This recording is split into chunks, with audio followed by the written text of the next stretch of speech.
Hey guys, Jesse Jason, Black Fork Lawn and Snow. On today's segment of Life in Lawn Care podcast, we sit down with Brian from Brian's Lawn Maintenance. We talked for about an hour and a half. We started with the economy, go into why he got into business, what his goals are in the business, the future of it. We talk a lot about me. We talk about just the good times and the bad times, because we're in a bull economy right now, and life is good. So today on the program, I'm going to give you about 20-30 minutes, and then if you want to watch the rest of the show, it's going to be, you have to go to iTunes, Stitcher, SoundCloud, all them places that you get your podcast from. Go there. I'm also going to have a couple, if you want to support me on Patreon, you can go there too. All these links will be down below. When you get over to iTunes, give me 5 stars, subscribe to that channel, subscribe to this channel too. Hit that like button, hit that subscribe button. Hey, it really means a lot. Give us a 5-star review, leave us a 5-star review, tell us how good we look, tell me how much better looking I am than Brian is. Much appreciated. And I'm trying to get on a schedule, but bear with me guys, because sometimes we have a lot of snow, sometimes we just get tied up. So I'm going to try to put a new episode out once a week, do the best that I can, but just know it's not going to go much longer than that. Hey everybody, welcome to Life in Lawn Care podcast. Today we got Brian from Brian's Lawn Maintenance, very successful YouTube channel. I'm sure all you guys are aware. We just want to cover a couple topics, get to know Brian a little bit better. Welcome to the program. And the idea for today is the economy, because I cater towards guys who are newer in the business, newer in the industry, and we're in a really, really good economy. But it's not going to be this way forever.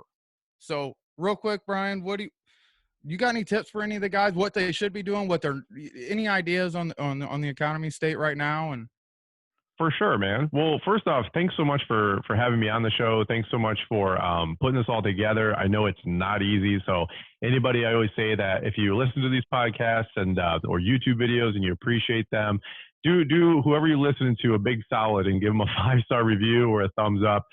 It's a labor of love that we put all this together. So we really appreciate that kind of support. And it's just really cool being on this podcast and getting to open up a little bit. To be honest with you, I got started, and we were joking about this before we hit the record button, right? That I got started really humbly, like in 2007. Now, 2006, 2007, the economy was actually chugging along decently. If you look for indicators, now everybody now knows that some things were going on behind the scenes that were leading up to this big implosion, right, in 2008. But here's the deal. I was 19. I had just got done working a 4-year career or stint at Little Caesars Corporation. I had just left there. I got fired actually, which stunk. And then I started working for True Green and, fertilizing lawns, the whole deal. Yeah. And I was with them for about 6 to 9 months or so. And then I decided to start my lawn care business. Did you like working for True Green? I didn't mind it. I actually did it. I didn't hate work for True Green. It's not like I was overly passionate about fertilizing. Right. But I will say it was a great experience, like life lessons, because I learned how to sell. I learned how to create routes. I learned how to be accountable. I learned how to just hustle, man. That's a grind, And my whole Cliff Notes claim to fame Baywatch moment, I call it, is I saw some guys mowing grass while I was fertilizing a lawn. And I just said, you know what? I did that when I was a kid. I'm sure I can do it as an adult. These guys, pulled up next to the house I was doing. I was spraying lawns. Imagine this. I'm spraying lawns. I'm in full PPE, right? I've got full pants, full long sleeve, the eye goggles, not the glass, the eye goggles, the rubber boots. I'm in a Rhino truck. If anybody knows those tanker trucks, right? And it was 90 degrees in August. And so I'm sweating my butt off. There's no air conditioning in the truck, the whole deal. Yeah. And these guys jump out of their truck, right? And they're in shorts, t-shirts, listen to headphones. We couldn't listen to music for safety reasons, right? And I just snapped. I literally went out. I bought a lawnmower. Again, I was living at my mom's in a double wide trailer. I had no money. I had no connections. I had no means. I didn't have an uncle that had 17 hotels, and we got all these starter contracts. I feel you. I didn't, you ever hear, it's not who you know, but, or not what you know, but who you know? Exactly. Yeah. Well, my scenario was I didn't know anybody and I didn't know anything. So So in the terms of success game, I was screwed, right? So my first 10 years in business, it's all just try, fail, adjust. I mean, we didn't have social media today. I talk about this on my podcast a lot too. We didn't have social media today. We didn't have podcasting. Are you kidding me? Like we had lawn sign and lawn forum at best, you know, and these forums were 10 years old, and the comments were from 4 years ago. Nobody moderates it. Nobody. I still go back and look at a lot of lawn site stuff. You know what I'm talking about? Oh yeah. It's so I'm trying to Google back in 2005, 2006. And anyway, it just wasn't what it is today, right? At best, you get to learn from somebody else who was a peer, but as soon as you start growing big, you're competition, right? So anyway, so let's fast forward a decade. I'm starting my lawn landscape business. Things are going well, and then we jump on YouTube and we do that whole mill. But again, that's just in the last 4 or 5 years, and it's not to pontificate, as Gary Vee would talk about. It's just to share my own struggle, my own story. Not really all my successes, more so all my failures, if I'm really honest. Right. So anyway, so to go full circle, just so people know who I am, so they got a little bit of context as we come into this conversation. I got started in 07, 08. In fact, I got started literally at the worst economic time in the United States history, arguably is equal to the Great Depression, right? And so when people say oh, this guy, he gets some free product from YouTube, or he's got this truck or this trailer, it's kind of tough because you look, and by the way, I'm not finished by any means, but it looks like a more finished product. I get it. It's optics. But what most people don't know, and you and I were joking about this before we started the podcast, is that I grew up in a double wide trailer, dude. I grew up in this this poverty mindset. You were wealthy, double wide. Yeah. I use this joke that for sure people in the single wide look up to the double wide, and if you have a double wide on a corner, dude, you might as well have $1 million home, and so it sounds funny, it sounds mean, and it sounds kind of pretentious all at the same time, but it was just facts, right? It was normal for me to wear basketball shorts and a white tee. I mean, literally, I wasn't Eminem 8 Mile, okay? We weren't that, that rough. I dyed my hair blonde once. Right. So I wasn't that far off. Now, I'll tell you straight up, my neighbors, literally, there was crack houses and weed houses and doing the whole deal. And so two things are going on at once. I get fired from Little Caesars. I start working at True Green. I really enjoyed that, but I wanted to run my own business. Mm-hmm. And literally the first 2 to 3 years of my lawn landscape business, dude, I did nothing right. I bought a mower, it was the wrong mower. I bought weed whips, they were the wrong weed whips. I bought blowers, wrong blowers. My first truck was a Dodge Durango that my brother had sitting in the driveway because he was at Michigan State, and you can't have a vehicle on campus when you're a freshman and sophomore. So my whole first rig was a miracle. And so I always wish people was I did this video called my 10-year challenge. Look at my business 10 years ago. I know what it's like. You're just getting started in business, right? This is your second season. Yes, sir. And so you're going through all the same things. And here's the deal. I don't forget all those pain points because it feels like it was yesterday, right? So context is everything. So I'm starting this business in 07. My attitude was, I'm just going to start passing out flyers. I'm just going to get postcards. I bought a little rinky-dink utility trailer from Tractor Supply. I bought a 48-inch Exmark Viking, and I had my Dodge Durango. And boom, I was in business, man. It was actually Brian's Lawn Care, right? And so, and then, apparently you have to register a business and be legal. I didn't know that my first year, right? I was doing what everybody else does, cut grass on the side. So I go to the, not Secretary of State, but the state offices, and I go to apply for Brian's Lawn Care. It's already taken. So let's do Brian's Lawn Maintenance. Awesome. I'm in business. There you go.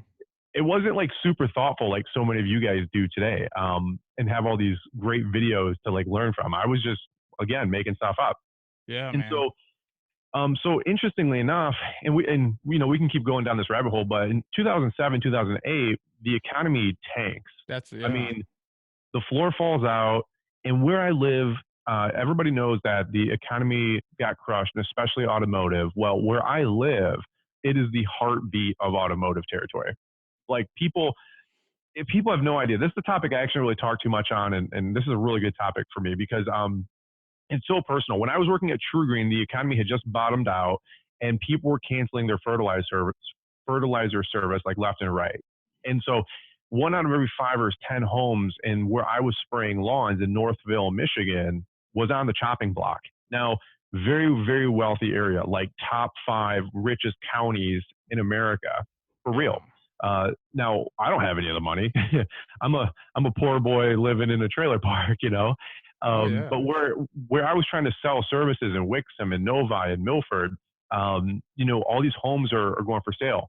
So nobody has extra, right? Like everybody was living on debt and subprime crisis this.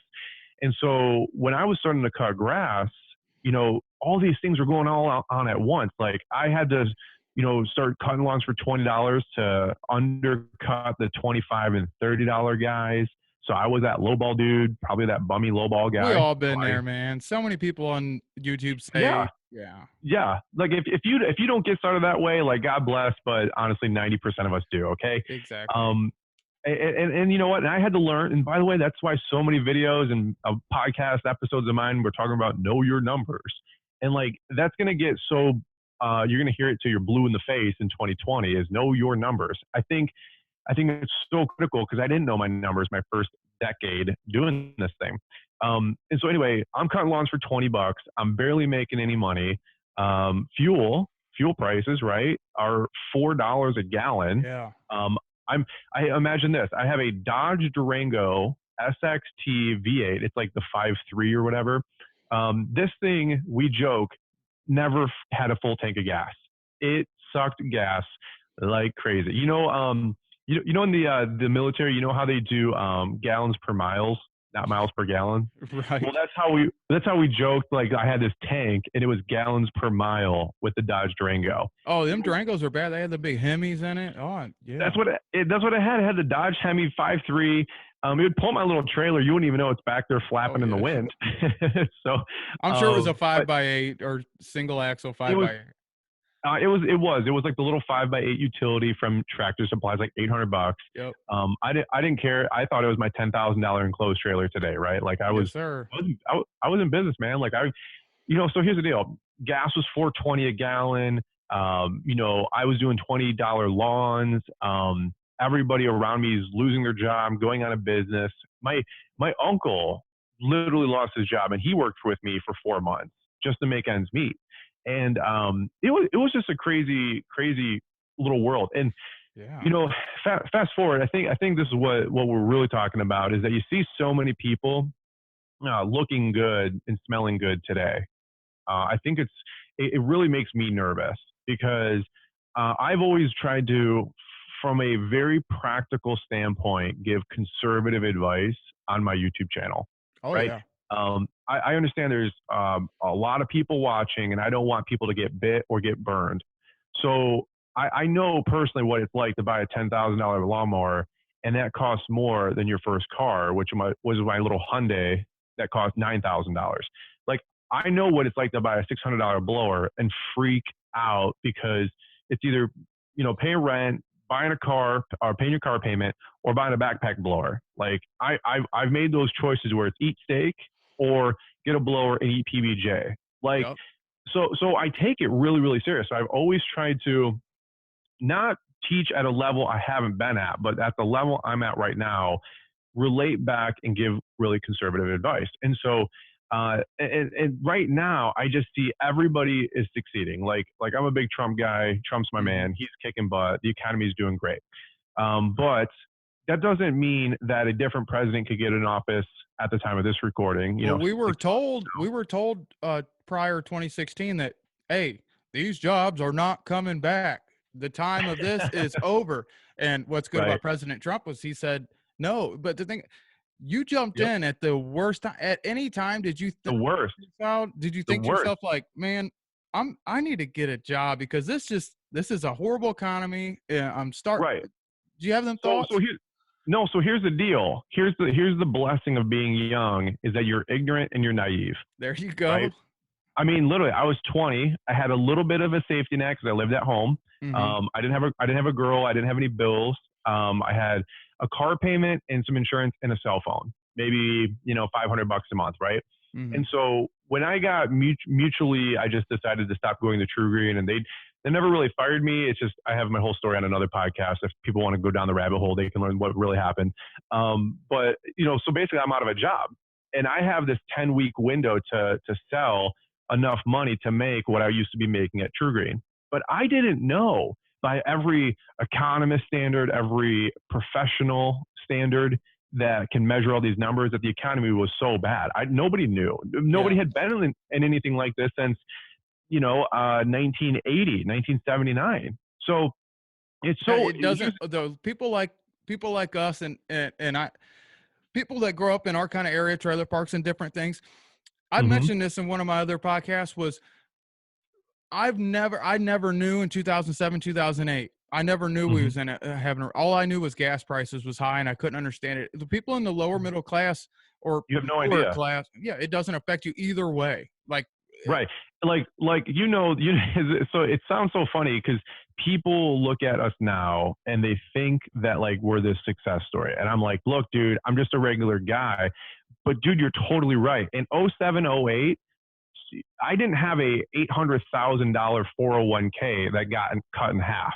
Right. I didn't even know what a 401k is. I didn't know anything. Like there is now, if you live in a trailer park or you come from that, like it's okay. Like here's the real thing that we want to say is like, you don't have to, continue that poverty cycle or, just live in there forever. Like it's not a put down if you live in one either. Like that's not what I'm saying. The bottom line is that if you want to get out of there, and it's symbolic, right? It's like, my last big need or want is to get my mom out of that environment, because it is a lot more lower income making and income. Here's the thing. It's lower income thinking. Right. Like I don't want to be mean, but like, dude, let's just be unfiltered here for a second, is that wealthy people think different than poor people.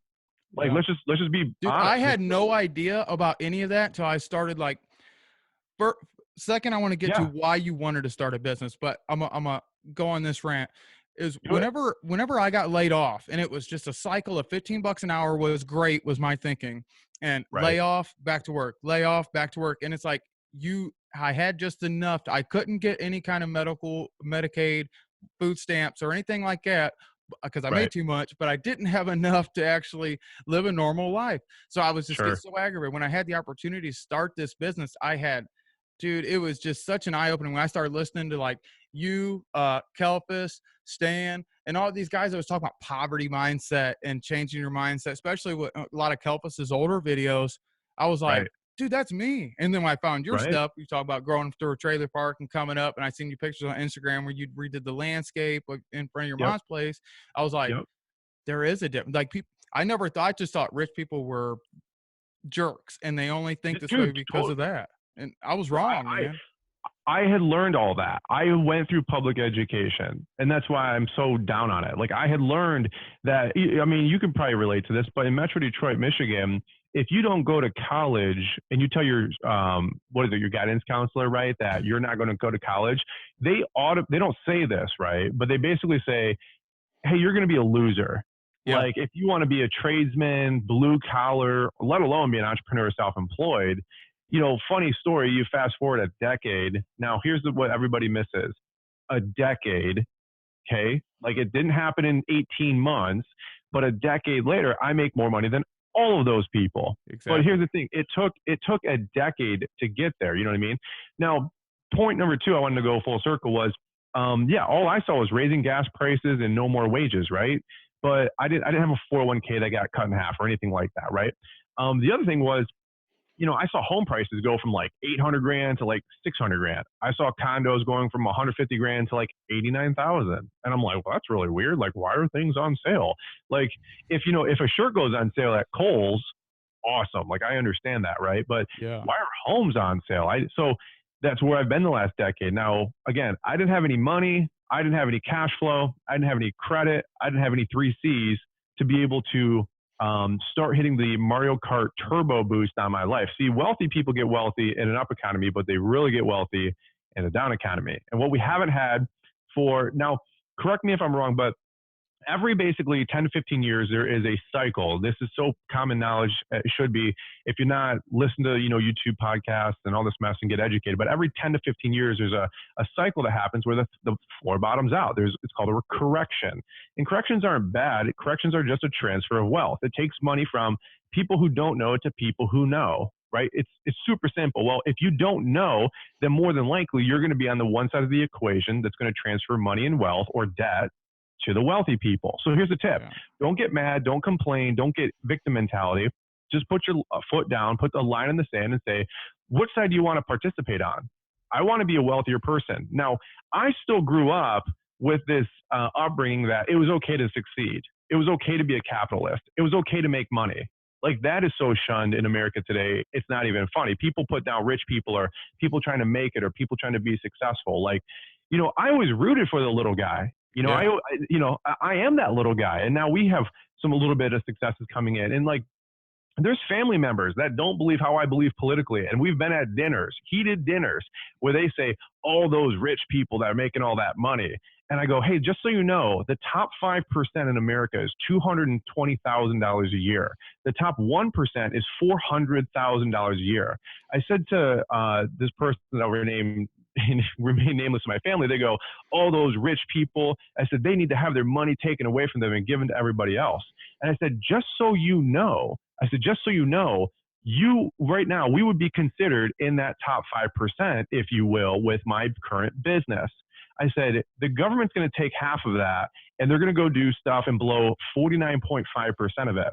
Wouldn't you rather have me keep that 50% and bless you in your elder years in a retirement community? Well, I think the government can do better with your money than you can do with your own money. No, I don't subscribe to that. I think I can do better with that money that people want to take and tax away. If you don't like that, I don't care. I don't care. But here's the reality. Don't put down wealthy people because they paid dues for 10, 20, 30, 40 years and they sacrificed kids, events. They probably got divorced along the way. They probably had 2 heart attacks along the way and they grow a $100 million company. By the way, all the time this happens, that you look at schools and churches, no offense, poor people don't give money. Wealthy people have to give money to expand wings at churches and schools. So here's the deal. All the social programming and stuff in the early part of the 20th century, how do you think, now I'm not talking to you, but how do you think in general? Like, that's businesses came into town, they built schools, they built churches, and they built roads. So people would work there and create jobs. Like, capitalism never used to be. People talk bad about robber barons, and they're really getting a bad rep because the early 20th century, the industrial age, made this country what it is, and it's kind of odd. Like, and look, it's crazy. There's nothing wrong with working a job. That's what I did. I worked at Little Caesars. I worked at True Green. I was so thankful, it's not even funny. Because I was making, like you said, 11, 12, 15, 16 bucks an hour, 20 bucks an hour. That might as well have been $1 million a year to my family. Because in my family, the highest income earning person was like $30,000 a year. Mm-hmm. Like, let's just be really, really real here. My mom, single mom, 3 boys, growing up through teenagers years. My dad passes away completely unexpectedly, no life insurance.